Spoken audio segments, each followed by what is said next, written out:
अस्सलाम वालेकुम। Topic is about the headache syndromes जो कि न्यूरोलॉजी मेडिसिन से हमने करना है। माइग्रेन का सबसे पहले हम इसका सिनेरियो डिस्कस कर लेते हैं। 25 ओल्ड लेडी। अब मोस्टली जो माइग्रेन होता है ना वो बिफोर द एज ऑफ 40 जो है इसका ऑनसेट होता है और फीमेल्स में ज़्यादा कॉमन है। ठीक है, तो 1 year history of episodic unilateral throbbing headache. ठीक है, तो एपिसोडिक यूनिलेटरल थ्रॉबिंग हेडेक है associated with nausea, vomiting, photophobia. Family history जो है ना उसकी है, तो माइग्रेन की मोस्टली फैमिली हिस्ट्री कॉमन होती है। ऑन एग्जामिनेशन बीपी उसका ठीक है, पल्स 80 है, no neurological physical science, fundoscopy normal, examination पे एचपी ठीक है, WBC platelets, ESR, CT scan भी नॉर्मल है। तो what is your diagnosis? 4 precipitating factors आपने लिखने हैं। How will you manage her headache?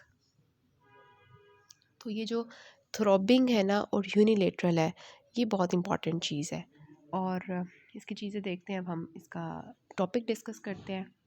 So migraine की बात करते हैं कि ये 20% केसेस में जो है ना मेल्स ज़्यादा फीमेल्स को ज़्यादा अफेक्ट करता है।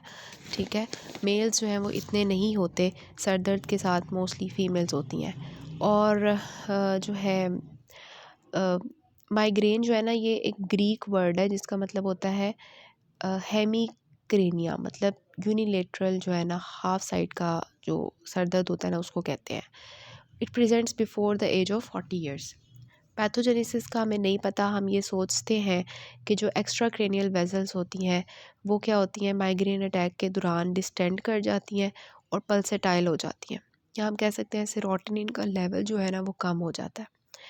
अब इसमें एक थेरी होती है कॉर्टिकल स्प्रेडिंग डिप्रेशन, वो कहती है कि जो माइग्रेन विद ऑरा होता है ना, ऑरा हम देखते हैं क्या होता है, उसके मैकेनिज़्म क्या है। वो कहते हैं कि एक न्यूरोनल एक्साइटेशन की वेव आती है कॉर्टिकल ग्रे मैटर में जो अपने ओरिजिन से जो है ना स्प्रेड करती है।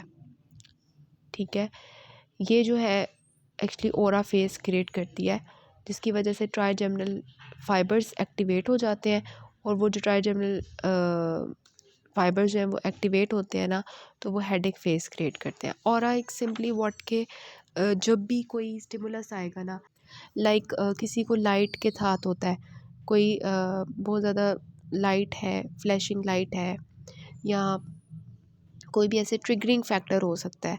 ठीक है, विजुअल या ऑडिटरी या कोई भी। ठीक है, जिसकी वजह से क्या होता है कि वो जब आएगा ना तो उसकी वजह से ना ये हमारे फाइबर्स, वो कहते हैं कि ऑरा फेज़ होगी तो ये सेल्स की डिपोलराइजेशन करेगी और इसकी वजह से ट्राइजेमिनल फाइबर्स एक्टिवेट होंगे और उसकी वजह से हेडेक फेज़ आएगा। ठीक है, ये इतना इंपॉर्टेंट नहीं है, बस वैसे ही आपको जो है ना बता रही हूँ इसके बारे में।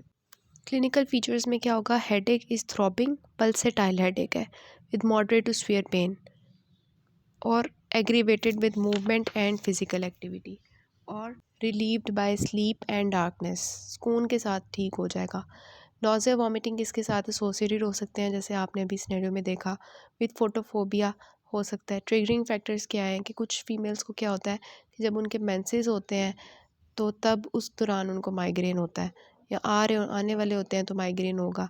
कुछ कॉन्ट्रासेप्टिव जो यूज़ कर रही होती हैं उनके साथ होता है। कुछ चीज़ खाती हैं, चॉकलेट यूज़ करती हैं, ज़्यादा रेड वाइन यूज़ करती हैं या बहुत ज़्यादा पेप्सी पीती हैं तो उनके साथ होता है। अब इसकी 2 टाइप्स होती हैं, विदाउट ऑरा और ऑरा। ठीक है, जो कॉमन माइग्रेन होता है विदाउट ऑरा उसमें जस्ट ये होगा कि हेडेक होगा which is mostly bilateral headache, nausea vomiting without aura. और माइग्रेन विद ऑरा जो है उसको हम क्लासिक माइग्रेन कहते हैं, जो कम होता है। इसमें यूनिलेटरल हेडेक होता है विद नॉज़िया वॉमिटिंग और इसमें ऑरा मैंने आपको बताया कोई भी विजुअल होगा, लाइक मोस्ट कॉमन विजुअल ही होता है कि कोई लाइट देखी किसी ने तो माइग्रेन शुरू हो गया उसके बाद। ठीक है, या सेंसरी हो सकता है, मोटर हो सकता है, या कॉम्बिनेशन हो सकता है। ठीक है, ये 5 से 20 मिनट का ऑरा होगा और फिर माइग्रेन शुरू होगा।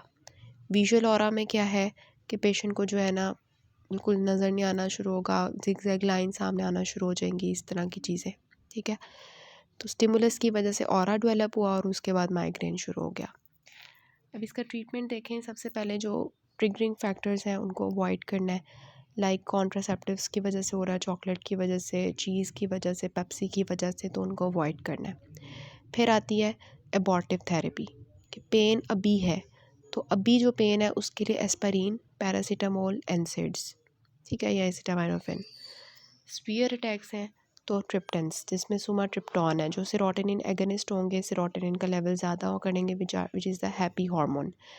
तो क्या करेंगे, वो जो वेजो डायलेशन हुई होगी एक्स्ट्राक्रैनियल आर्टरीज़ की, उसकी वेजो कंस्ट्रक्शन कर देंगे, ठीक है। अगर हमारा एनसेड्स के साथ हम ट्रिप्टान्स को मिला के इस्तेमाल करेंगे तो ज़्यादा अच्छा इफेक्ट है, पर ओरल भी ले सकते हैं, सबक्यूटेनियस इंजेक्शन भी लेते हैं। कॉन्ट्राइंडिकेशंस आपने याद रखनी है, जो फीमेल्स कॉरोनरी आर्टरी डिजीज़ की होंगी उनको हमने नहीं देना।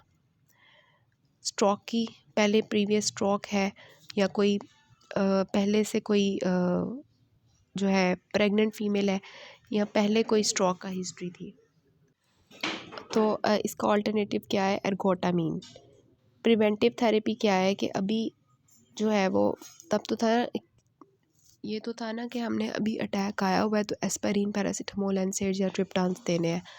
यह है प्रिवेंशन, कि वो पेशेंट जिसको 1 महीने में 3 से 4 अटैक्स से ज़्यादा आ जाते हैं, तो उनको फिर हमने क्या देना है, ये हमारे हैं beta blockers, calcium channel blockers, anti convulsants in which we have the valproate, topiramate, gabapentin, tricyclic antidepressants in which we have amitriptyline और एसएसआरआई। सो इसके आपने याद करना है ABCST, ठीक है। तो ये हमारे ड्रग्स हैं फॉर द प्रिवेंशन। तो ये चीज़ आ जाती है। सो इसका डायग्नोसिस होगा माइग्रेन। प्रेसिपिटेटिंग फैक्टर्स में we have the lack of sleep, noise, fatigue, stress. Management में हम क्या लिखेंगे कि सबसे पहले हम आइडेंटिफाई करेंगे कि माइग्रेन है, फिर अवॉइड करेंगे प्रेसिपिटेटिंग और एग्जिबिटिंग फैक्टर्स जो कि हमने आपको बताए हैं। उसके बाद उसको जो है बताएंगे हम, सिंपल एनाल्जेसिया देंगे एक्यूट अटैक के लिए एस्पिरिन, पैरासीटामोल, और वॉमिटिंग के लिए हम मिटोक्लोप्रोमाइड, डोमपेरिडोन देंगे। फिर उसके बाद हमारे स्वीयर अटैक्स के लिए ट्रिप्टान्स आ जाते हैं, जिनमें भी हैव द सुमाट्रिप्टॉन, जो कि वेजो कंस्ट्रक्शन करवाएंगे एक्स्ट्राक्रैनियल आर्टरीज़ की, जिनको हम ओरली, सबलिंगुअली या सबक्यूटेनियसली दे सकते हैं। Then we have the attacks जो कि हमारे फ्रीक्वेंट होते हैं, उनको प्रिवेंशन करने के लिए वी हैव ABCST, ठीक है। We anti convulsants, beta blockers, calcium channel blockers, और tricyclic anti depressants and SSRIs, ठीक है। So this is all about migraine.